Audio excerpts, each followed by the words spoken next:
This is the story of a man named Stanley.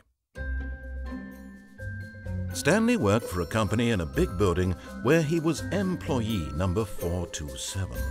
Employee number 427's job was simple. He sat at his desk in room 427 and he pushed buttons on a keyboard. Orders came to him through a monitor on his desk, telling him what buttons to push, how long to push them, and in what order. This is what employee 427 did every day of every month of every year. And although others might have considered it soul-rending, Stanley relished every moment that the orders came in, as though he had been made exactly for this job.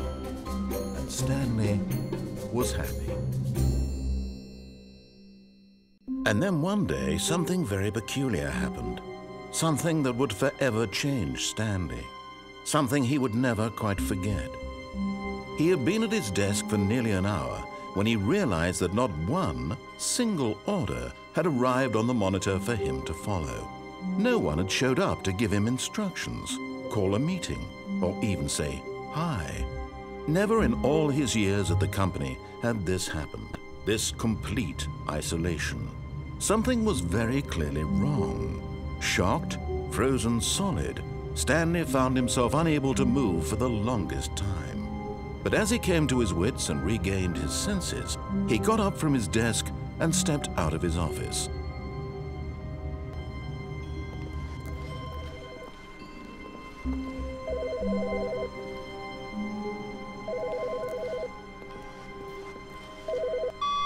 Good morning. Thank you for contacting the Future Happiness Foundation. We are confirming your shipment of 1,327 cardboard boxes to your place of work. Can you verify that this is correct? Excellent. Your order will arrive shortly. Thank you again for contacting the Future Happiness Foundation.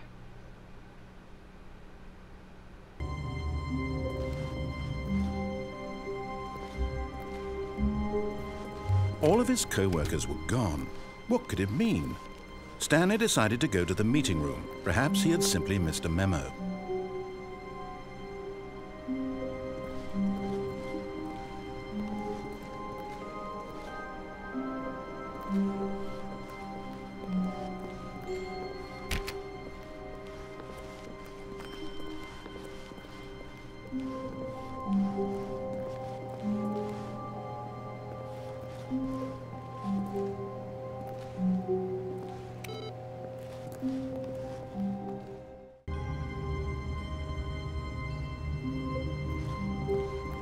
All of his co-workers were gone. What could it mean? Stanley decided to go to the meeting room. Perhaps he had simply missed a memo.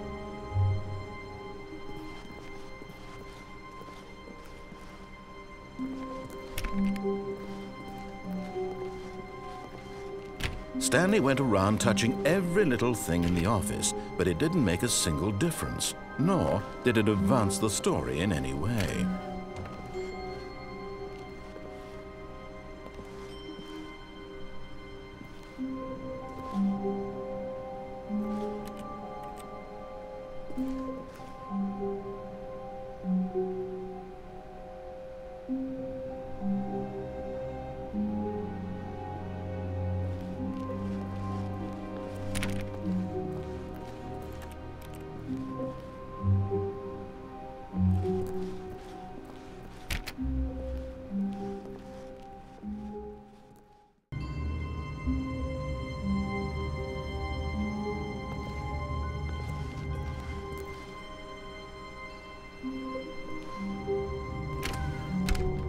But Stanley simply couldn't handle the pressure. What if he had to make a decision? What if a crucial outcome fell under his responsibility? He had never been trained for that. No, this couldn't go any way except badly. The thing to do now, Stanley thought to himself, is to wait. Nothing will hurt me. Nothing will break me. In here I can be happy forever. I will be happy. Stanley waited. Hours passed, then days. Had years gone by? He no longer had the ability to tell. But the one thing he knew for sure, beyond any doubt, was that if he waited long enough, the answers would come. Eventually, someday, they would arrive. Soon, very soon now, this will end. He will be spoken to. He will be told what to do. Now it's just a little bit closer.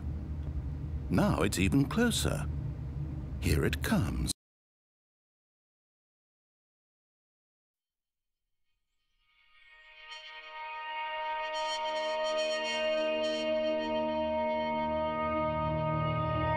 Blackness and a rising chill of uncertainty. Was it over?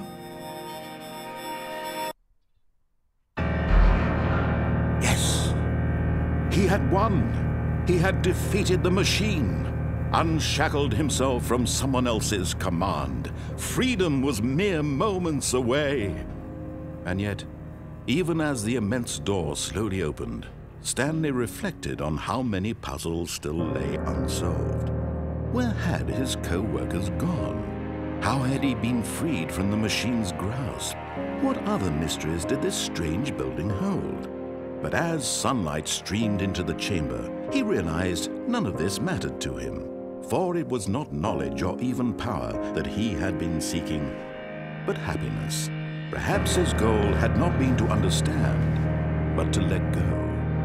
No longer would anyone tell him where to go, what to do, or how to feel. Whatever life he lives, it will be his. And that was all he needed to know. It was perhaps the only thing worth knowing. Stanley stepped through the open door.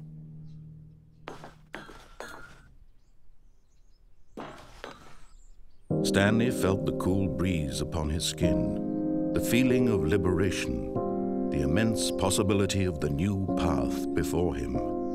This was exactly the way, right now, that things were meant to happen. And Stanley was happy.